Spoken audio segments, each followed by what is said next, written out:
Flipped, a professional development program for higher degree supervisors and students. Greetings to you. My name is Tara Brabazon and I'm the Dean of Graduate Studies at Charles Darwin University. Welcome to this Flipped Professional Development session for Charles Darwin University academics and higher degree students. Our topic, the short book. Academic publishing is transforming, and we're going to talk about many of these transformations in our Flipped sessions this year. And one of these transformations is the short book. These are books between 25,000 words and 40,000 words in length. That is, say, about 3 articles. Now, there's such an important part of publishing because they're linked strongly with e-books as well. And that's part of the transformations to work, to leisure and commuting. We'll talk about all of this in a minute, but the desire to slot reading into a time-poor working environment is important and it's powerful to recognise. For academics, this change gives us a great platform. It gives us a great platform for those types of projects that are longer than an article but shorter than the conventional monograph. I remain a fan and incredibly inspired by the Bauhaus, remarkable designers who implemented one principle: form follows function. For academics, this means the function, the content of our research, determines the form, the shape of our research. Some research is best presented in 1,000 words in a discussion journalistic piece. Some research is best presented in a podcast. Some research is best expressed through a short book, or indeed a refereed article. Form follows function. And that's why these small books matter. And remember, this is for all disciplines. Anyone who says scientists don't write books has not only forgotten Albert Einstein and Stephen Hawking, but the fact that Springer Science is one of the largest academic publishers in the world. Pick an area of science or engineering, there's a book series on it, and a short book series on it. So let's do this. Today's Flipped training session is going to be practical as much as exploratory and explanatory. I'm going to tell you where it might be a really great option for you to send your short books and the publishers that have committed strongly to them. This is a trend and an important movement and an important moment. Leonard Casuto, in the Chronicle of Higher Education in August 2013, described, quote, the rise of the mini monograph, end of quote. This movement is also described as short-form publishing, with long-form, of course, being the conventional monograph of 60,000 to 70,000 words in length. The definition, therefore, of the book is changing, framed by digitisation and the growth of the e-book. This mini monograph has particular characteristics. They pass through a much faster review process and path to publication. Often it's 12 weeks to publication. That is the standard proposed by most academic publishers. And this means topical research can remain topical.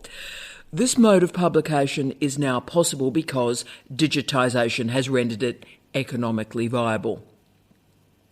A bookshop may have challenges promoting a short book, but Amazon doesn't, Apple doesn't. Joseph Esposito used the great phrase that, quote, shorts are native to digital media, end of quote. The Kindle, the iBooks have rendered all sorts of modes and lengths of book possible.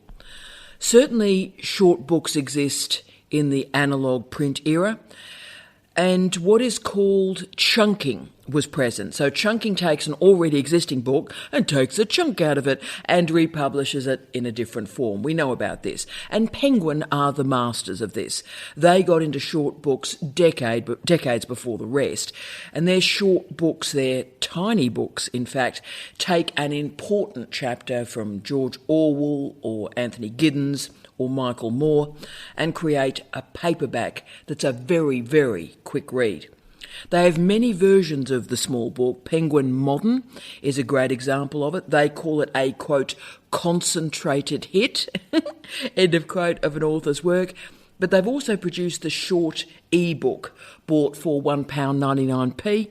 That's the same price, basically, as a cup of coffee. And in fact, that's a pretty cheap cup of coffee. The digital short read will also be the form to watch. This is the short story or the long essay or the pamphlet for non-fiction writers. These are much shorter, between 10,000 and 20,000 words. So we also have to watch this micro monograph as well, particularly digitally. But let's now go through this short monograph with academic publishers. So we're dealing with, say, about 30,000 to about 40,000 words in length. That's the most frequent length. Let's go through some examples of this short book. Palgrave Pivot was, I think, the first to do this from 2012, from Palgrave Macmillan, and their span of words are 30,000 words to 50,000 words in length. Emerald Points is a very, very strong intervention in this field. Timely publications, 12 weeks from submission to publication, and they focus on the slightly shorter length, 20,000 to 40,000 words in length. Now, Springer Briefs. I've published a lot of books with Springer and in Springer Briefs, and they have a deep commitment to all disciplines and books in all disciplines, including the sciences. They focus attention on analytical techniques, contextual literature reviews, hot topics, and in-depth case studies or clinical examples, or indeed the big concept. And these lengths span from 20,000 words to 50,000 words.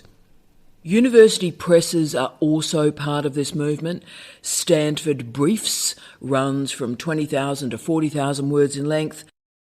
The publishing director and editor-in-chief of Stanford University Press, Kate Wall, stated that the same level of refereeing and vetting takes place, but she argues that these are, quote, not brief books, but a new style of book, end of quote.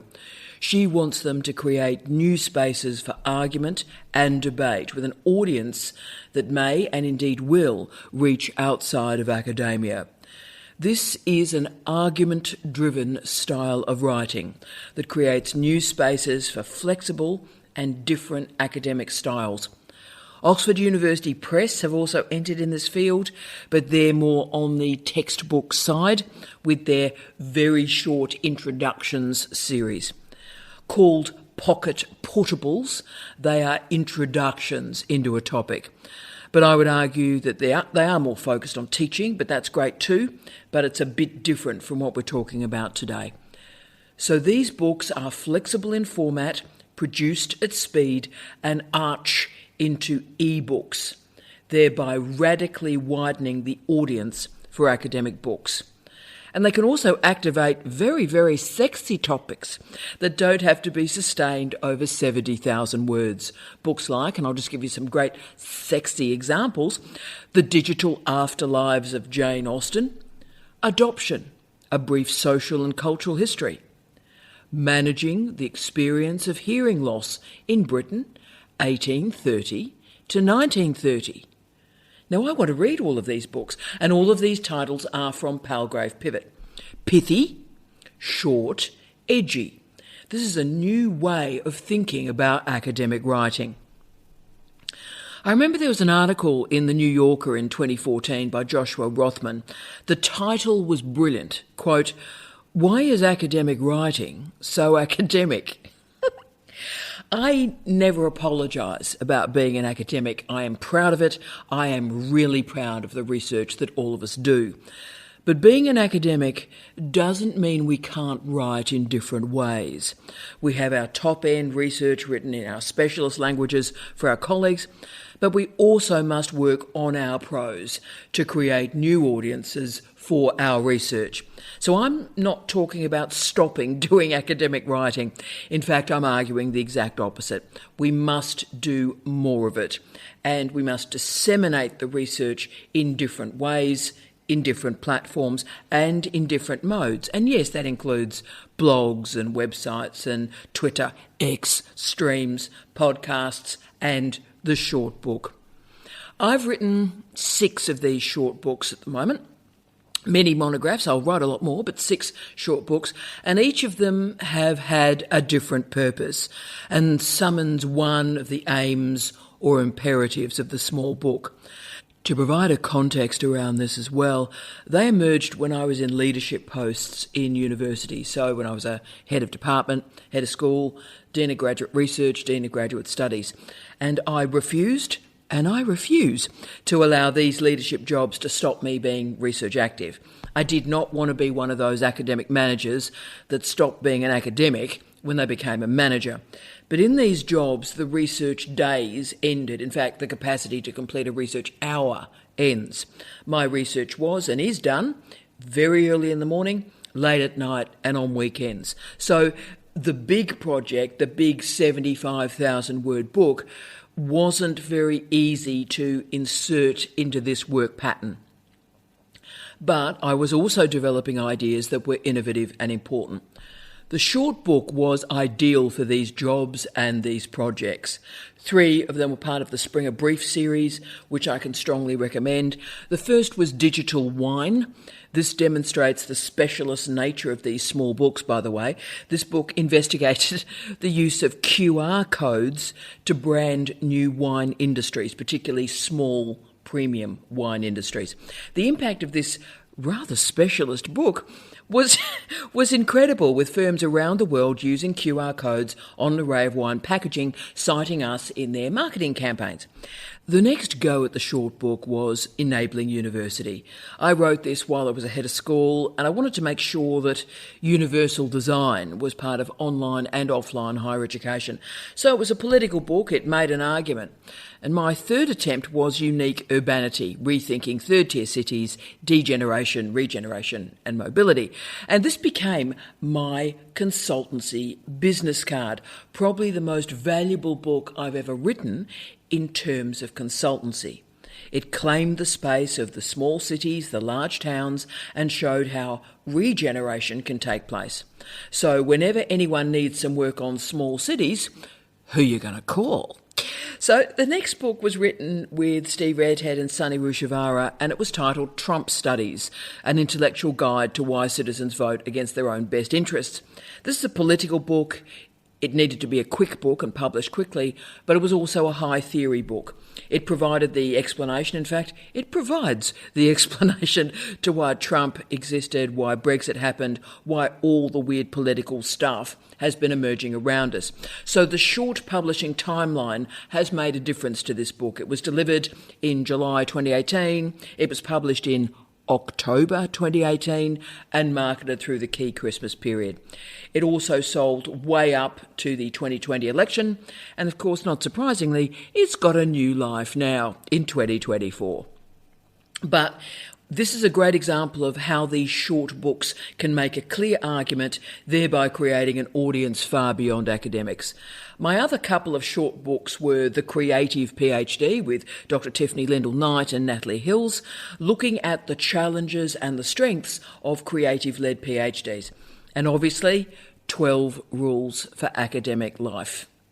This book explored academia and offered a pretty strong critique of Jordan Peterson. They're the types of books that can be written. So if you want to claim a specialist space, offer an argument on a contemporary issue, present a coherent piece on method or a trope or a topic, then the short book may be a really strong option for you. But also remember, you may be in a teaching-only position. You may be in a really, really tough postdoc, and then another postdoc, and then another postdoc, and then a permadoc. Don't give up on your research. Recognise the diversity of publishing options that can assist you to keep moving and maintain your momentum. No excuses.